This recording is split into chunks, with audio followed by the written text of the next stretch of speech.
Real wealth isn't about outsmarting the market. It's about outsmarting your own worst instincts. And the ultimate measure of a good portfolio isn't how it performs during a bull run, it's how well it lets you live the life you actually want. Because freedom isn't just about having money, it's being able to use it without delay, drama, or a fire sale on an arbitrary Tuesday. Hello friends, this is Tyler Gardner welcoming you to another episode of your Money Guide on the Side, where it is my job to simplify what seems complex, add nuance to what seems simple, and learn from and alongside some of the brightest minds in money, finance, and investing. So let's get started and get you one step closer to where you need to be. This week, we're tackling one of the topics I used to get asked about more than any other. Right up there with, should I buy gold, and is my advisor secretly bad at this? We're talking about how to vet your own portfolio. Not how to invest, mind you, that's for another episode. This is more of a financial checkup, a pulse taking, a let's pop the hood and see if this thing is still running in the direction you want to go kind of conversation. And as always, limited jargon, no stock tips, just a clear-headed look at where you are and whether it makes sense anymore. Or if, like that gym membership from 2014, it might just be time for a change. And before we get into it, I have one and only one weekly request from you. If this show has proved helpful to you in any way, I'd be incredibly grateful if you'd take a second to leave a review on Apple Podcasts or share it with someone who might need it. It really helps the show grow and reach more people, and I make every episode with one goal in mind: to be of value to you. Not just today, but 10 years from now. So you can come back to it anytime and still get something useful, clear, and sometimes calm, no matter how much of a temper tantrum the market is throwing that day. So, let's begin the vetting process. And by show's end, you will have a list of the 7 steps to take to run a full sanity check portfolio audit at any time, regardless of how much you know, how much you have, or how much some screaming head is yelling at you to buy the dip before it's too late. Here are the 7 steps I would, and do, take to evaluate my own portfolio. Number 1, do you understand it? AKA, is this portfolio a golden retriever or a pup that is lovingly referred to on adoption sites as mixed breed of unknown heritage? Before you do anything else with your portfolio or your finances ever, you need to start as simply as possible and ask yourself one and only one question. Do I know what I own? Not vaguely. Not, I think there's a Fidelity something or other in there and maybe a target date thing that rhymes with Vanguard 2050. I mean, do you really know? Like you'd know the contents of your glove box if it held $300,000 in hard cash. Because the last thing you want is to find out you own the Donkle McFlonkerton Growth Fund from Goldstone Rock Pebble Advisors, and you have no idea what that fund actually invests in. Side note, if you do own that fund, I'll bet you $1 it's the S&P 500 with a heavier weighting in Apple and Nvidia for 20 times the cost. Don't worry, I'll send you my Venmo later so you can all pay up when you check it out. Most people I have connected with, either in a professional capacity or in an off-the-cuff, hey Tyler, you seem to know about this stuff, so tell me what I'm doing wrong capacity, have no idea what they're invested in. I'm not kidding. I really wish I were. But my pseudoscience, anecdotally sound guesstimate is that 95% of people have no idea what they own because it's either been handed to them by a partner or a parent or an advisor or an HR department or the media. So before you say, I'm diversified, when what you really mean is, I have a target date fund and an emotional support index fund, you need to peel back the label on some of these funds, because what you will most likely find is the same 10 stocks over and over and over again, dressed up in different prospectuses at different price points. So here's your first homework assignment. Take 10 minutes at some point today and just look at each account. Your brokerage account, your 401k, your Roth IRA, maybe your HSA, and that forgotten rollover from your first job at Best Buy. And ask the following. What funds or stocks do I actually own?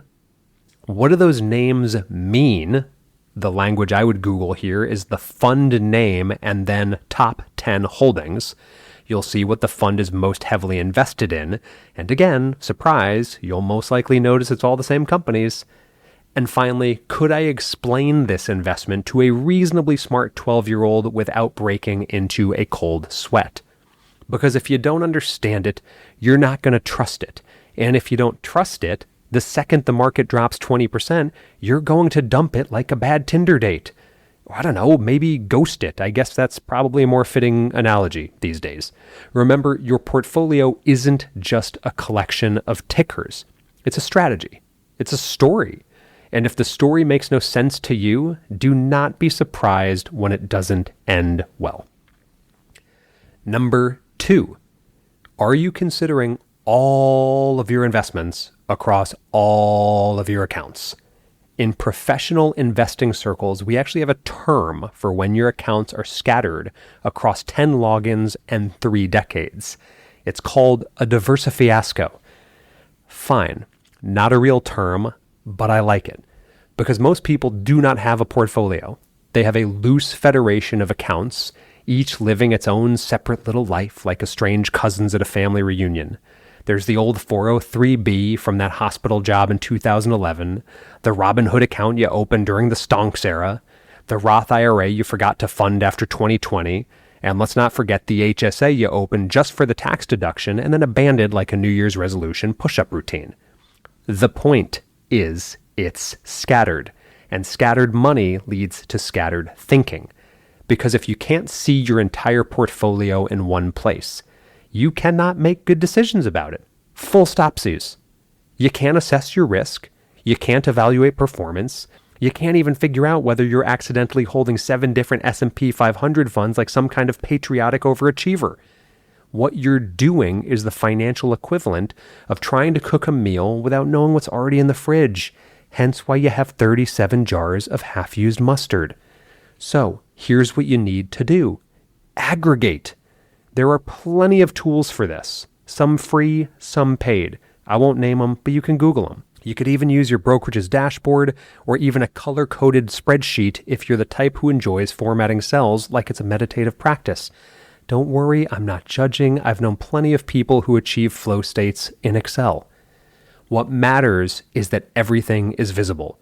All accounts, all holdings, all values, one dashboard, one login, one clear picture. This is where portfolio analysis starts, not with performance, not with fees, with visibility. Because if you can't see your portfolio, you're not managing it, you're guessing.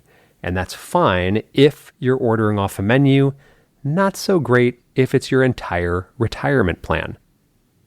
Number 3, what are the fees? Let's say you walk into a deli. You bring your own turkey, your own bread, even a nice little Dijon mustard you picked up on vacation. And the guy behind the counter tells you he'll charge you $18 just to put the sandwich together and hand it back to you on a plate. That's what most investments are. Things that you could do very easily on your own, but that the world of finance has figured out you'd rather just have wrapped up in pretty little deli packaging, even if you already have all the ingredients for one low service cost. But here's the uncomfortable truth. Most people don't know what they're paying to invest, and even more uncomfortable, most people aren't paying one little low service cost. And guess what, my friends? The financial industry is absolutely fine with that. Because when fees are opaque, they're lucrative. Hidden fees are the moldy grout of the investing world, very hard to spot and quietly growing behind the tiles. So here's what to look for and how to check. Start by looking for fund fees/expense ratios. Every mutual fund and ETF charges an annual fee. It's called an expense ratio. It's expressed as a percentage of your investment. A competitive low-cost index fund might charge 0.03%, or about $3 a year for every $10,000 invested. Meanwhile, an actively managed fund could charge 1% or more, which is $100 per $10,000, and that's before we even talk about how often they underperform the cheaper option.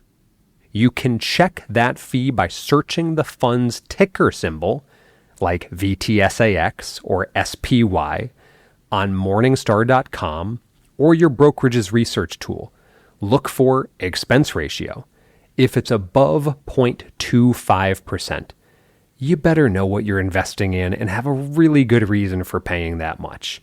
And by good reason, I don't mean because Cathie Wood said it's the future of investing and just bear with it for 140 more years. Next, I would look for advisory fees. If you work with a financial advisor, check how they're compensated. Many still shockingly, well, not shockingly because they're making a killing off it, charge 1% of assets under management. That means if you have $2 million invested, you're paying $20,000 a year for a phone call about your kids. That's great if they're also paying for those kids' college tuition with their own money, and it's less great if they're mostly sending holiday cards and quarterly PDFs that begin with any reference to tailwinds or headwinds.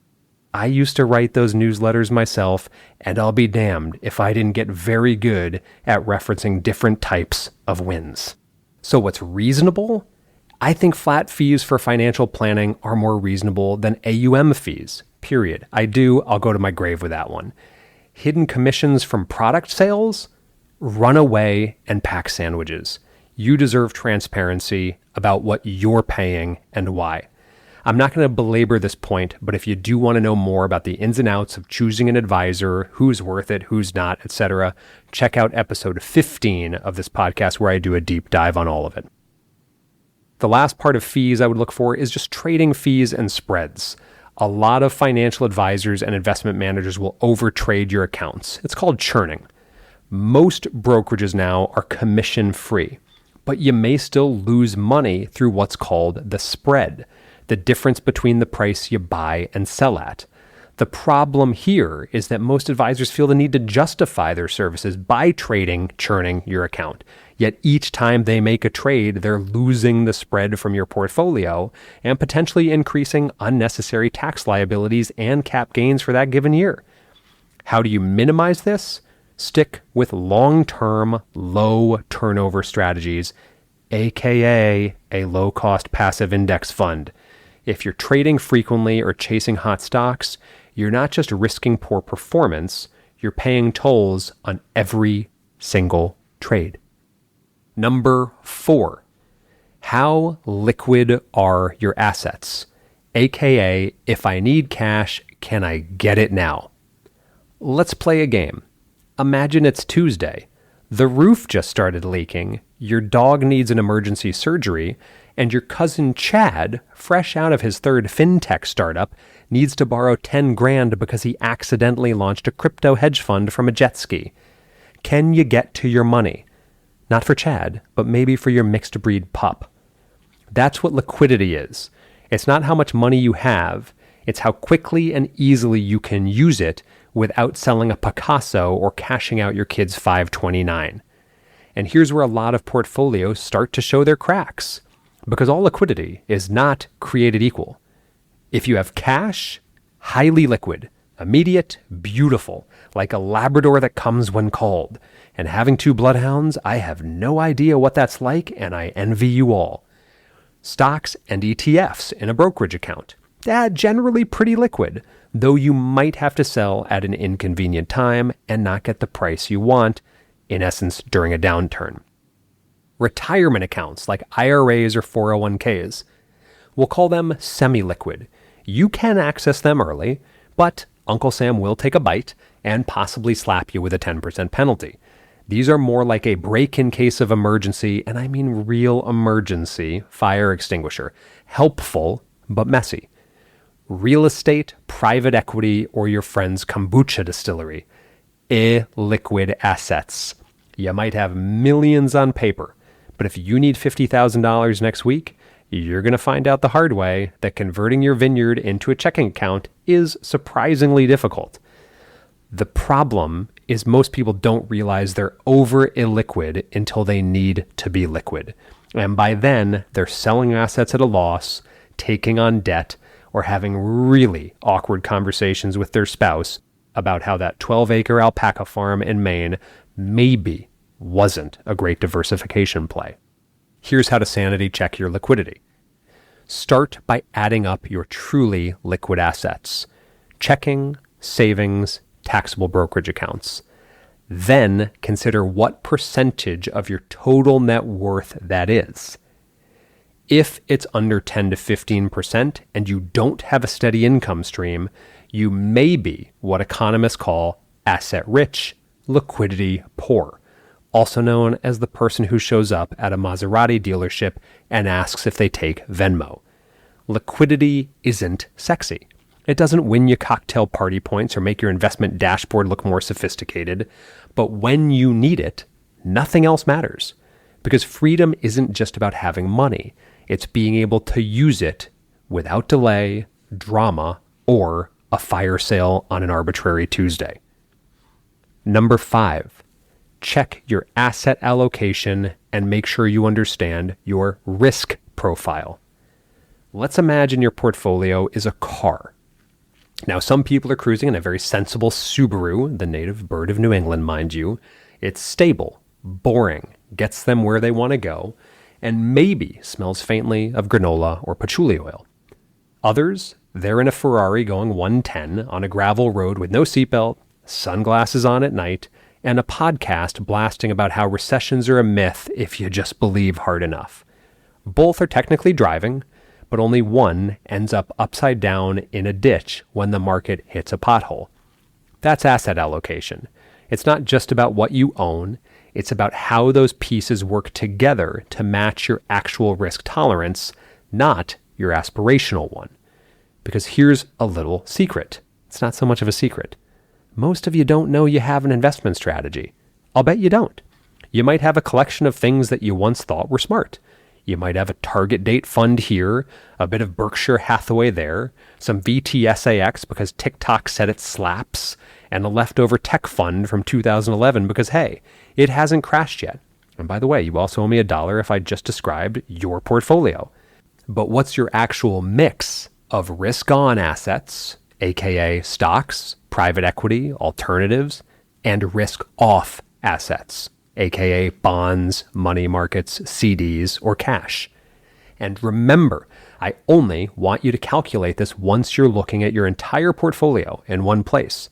Are you 80% risk on and 20% risk off? Great, that's a classic.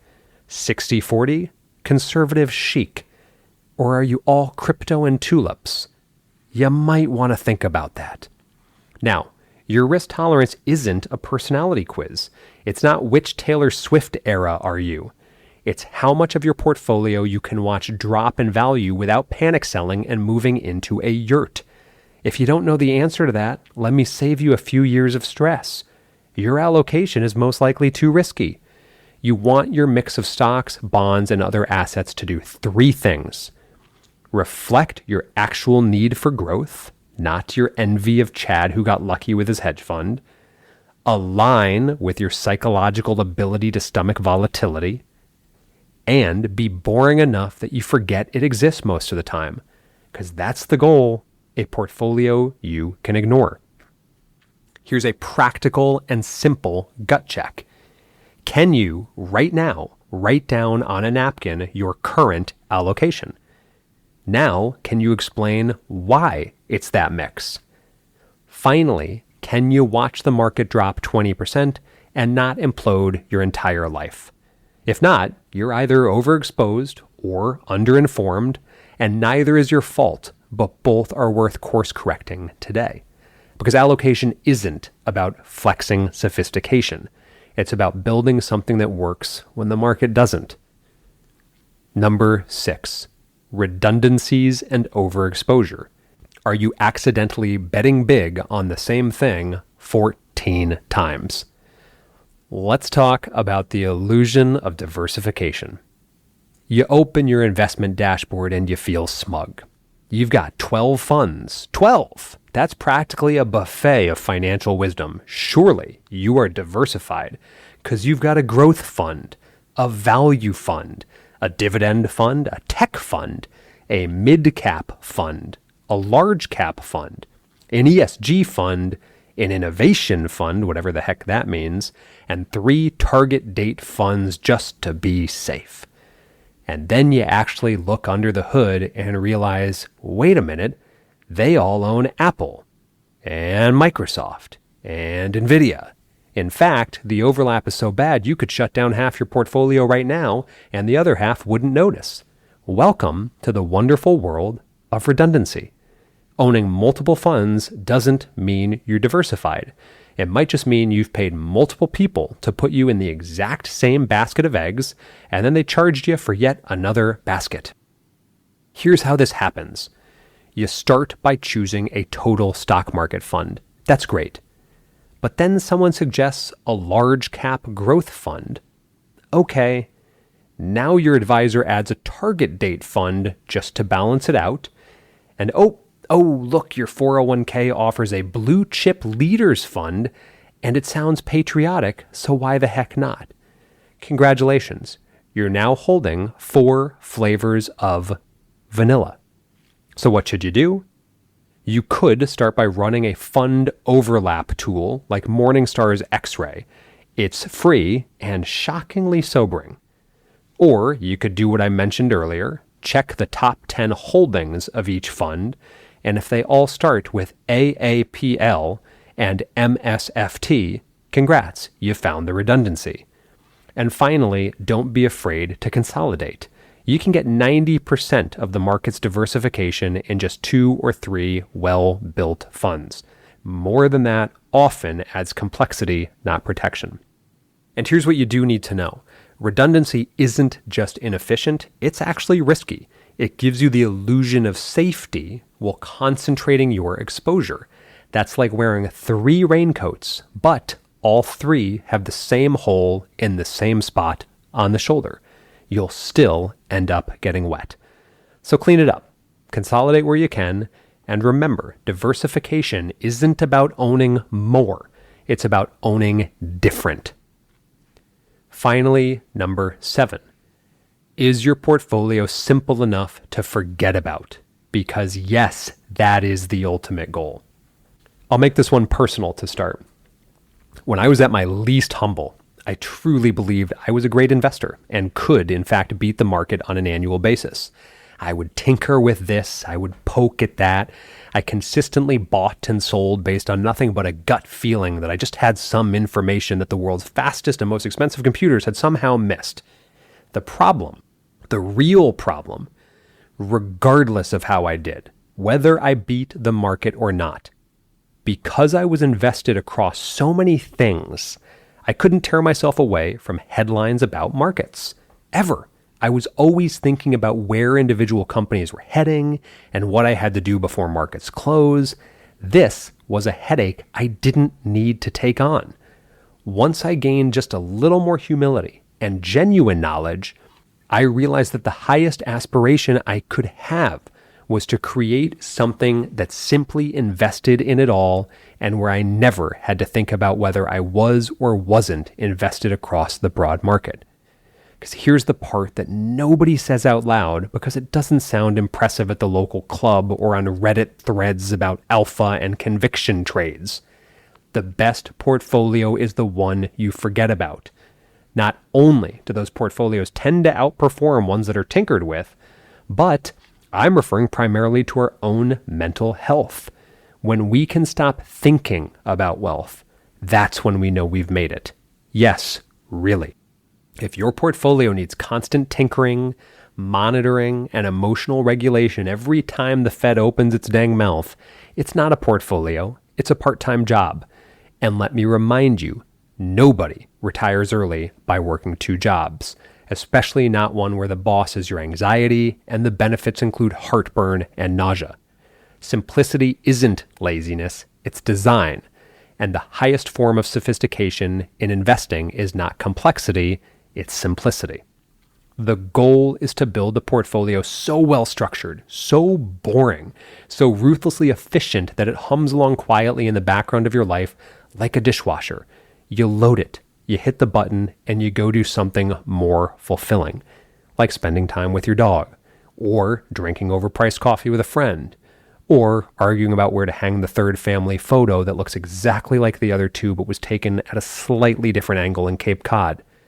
Here's what the financial industry won't ever admit, because it would disrupt their nonsensical day jobs within about 5 seconds. The market does not reward effort. It rewards patience. The best advisor you could ever hope for is the one who sticks you in some low-cost funds and then never touches it again. And to see where I'm going, that you don't actually then need the advisor? You don't get extra points or returns for rearranging your ETFs every quarter like it's a seating chart at Thanksgiving. The more you interfere, the more you risk turning a long-term plan into a short-term hot mess. So ask yourself this: could you leave this portfolio alone for 6 months and still feel good about it? If the answer is no, then the problem probably isn't your portfolio. It's your relationship to it. So let's wrap this up so you can get on with your week. The 7 steps we just went over are a genuine portfolio sanity check. It's not about becoming a full-time analyst or firing your advisor and buying a subscription to Seeking Alpha. It's about simplicity. It's about comfort, sanity, and confidence that you can do this today on your own or with your family. Ask yourself the following: do I understand what I own? Am I considering all of it at once across all my accounts? Am I paying reasonable fees for what I'm getting? Can I access a portion of my money if I need it? Does the allocation match my goals and risk tolerance? Am I accidentally doubling up on risk through redundant holdings? And finally, is it simple enough to forget about? If the answer to most of those is yes, congrats, you're doing great. And if not, don't panic, because this is never about shame. It's about nudging your money into a position where it supports your life, not competes with it for attention. Because real wealth isn't about outsmarting the market. It's about outsmarting your own worst instincts. And the ultimate measure of a good portfolio isn't how it performs during a bull run, it's how well it lets you live the life you actually want. And if that means you finally get to stop checking your balance every week and start spending that time taking a walk in the woods with me, learning Spanish, or rewatching season 3 of Is It a Cake with zero guilt, that, my friend, well, it might not be a cake, but it's a win. Thanks for listening. And if you found this week's episode helpful, please consider sharing it with someone who's trying to do this right, or at least trying to feel a little less crazy while they figure it out. Thanks for tuning in to your Money Guide on the Side. If you enjoyed today's episode, be sure to visit my website at tylergardner.com for even more helpful resources and insights. And if you are interested in receiving some quick and actionable guidance each week, don't forget to sign up for my weekly newsletter, where each Sunday I share 3 actionable financial ideas to help you take control of your money and investments. You can find the sign-up link on my website, tylergardner.com, or on any of my socials at socialcapofficial. Until next time, I'm Tyler Gardner, your money guide on the side, and I truly hope this episode got you one step closer to where you need to be.